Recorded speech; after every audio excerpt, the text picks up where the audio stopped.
இது எதுக்காக நம்ம சப்ளை வந்து பார்த்திங்கன்னா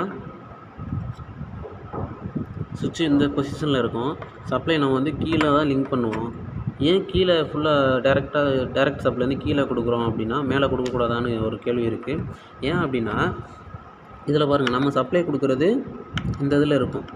ஏன் கீழே கொடுக்குறோம் அப்படின்னா நம்ம இதில் கொடுத்தோன்னா சப்ளை வந்து நம்மளுக்கு இந்த இதில் இருந்துக்கிட்டே இருக்கும். நம்ம ஆஃப் கண்டிஷனில் வந்து நம்மளுக்கு சப்ளை வந்து இருந்துக்கிட்டே இருக்கும். நம்ம சப்போஸ் ஈர கையோடு போய் நம்ம சுவிட்சில் கை வைக்கிறோம் அப்படின்னா ஈரம் இதில் பட்டுச்சுன்னா என்ன ஆகும்? நம்ம சுவிட்சு போடையில் நம்மளுக்கு வந்து ஷாக் அடிக்க அதிகமான வாய்ப்பு இருக்குது. அதனால தான் நம்ம எப்போதும் இந்த டச்சே இல்லாத இந்த எண்டில் நம்ம டைரக்ட் கனெக்ஷன் கொடுத்துட்டு அதுக்கப்புறம் சுவிட்சு போட்டோடனே இதில் போடையிலே வந்து ஒரு வாட்டி ஸ்பார்க் வரும். நம்ம வந்து நல்லா இருட்டாக இருக்கையில் நீங்கள் சுவிட்சு போட்டு பார்த்தா தெரியும்.